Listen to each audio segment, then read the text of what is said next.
signages na nakalagay dyan sa harapan. Ano ang inaalaw natin na speed limit dito sa project site? 10 lang. Pero makikita natin yung mga nakamotor na yan, ang bibilis ng mga takbo. Alam mo, nasa highway. So, kita nyo naman yan kung gaano tayo kadami dito sa project.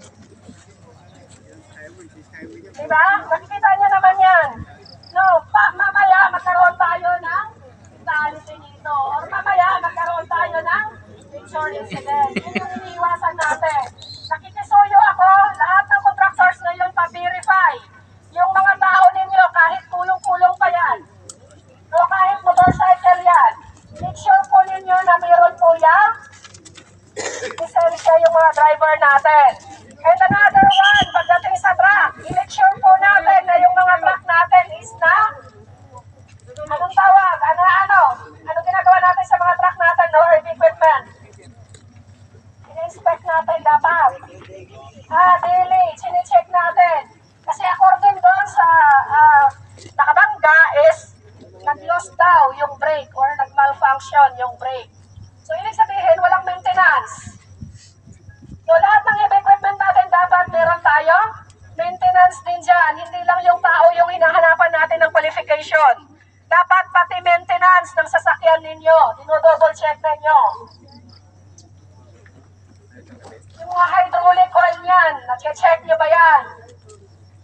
Pasuyo, ha? Yung mga brake niyan, nag-check nyo ba yan? Yung mga gulong niyan, nag-check nyo ba yan? So yung mga gulong ninyo na yan, kapag putput na yan, pwede yan sumabog. At pag sumabog yan, pwede yan tumalbog doon sa mga tao, sa paligid, kahit malayo pa yan sa'yo. Depende kung saan tatalsik yung gulong ninyo. No, pasuyo, mamaya nasa social media na ako nitong isang to. Maris ka. Papamaan ka sa akin. No, pasuyo po ha. Seryosong usapan po yan. No, yung nangyari sa atin kagabi, possibility po na fatality yun. Pwede po tayo makapatay dito. No? Pwede po ba yun? Sa lahat ng mga staff. Kayo yung nakakaalam, kayo yung nakakakilala sa mga manpower ninyo. Kung hindi nyo finorward sa amin, hindi nyo in-endorse yan as driver, ibig sabihin po, hindi po yan authorized na drive ng mga sasakyan ninyo. Maliwanag po? Yes po. Maliwanag po? Yes, ma'am. So yun ha, ayaw natin na mayroon tayong mga nature. Actually, consider ko as nature yun ha. Nature. Huwag natin antayin na mayroong taong ma-involve.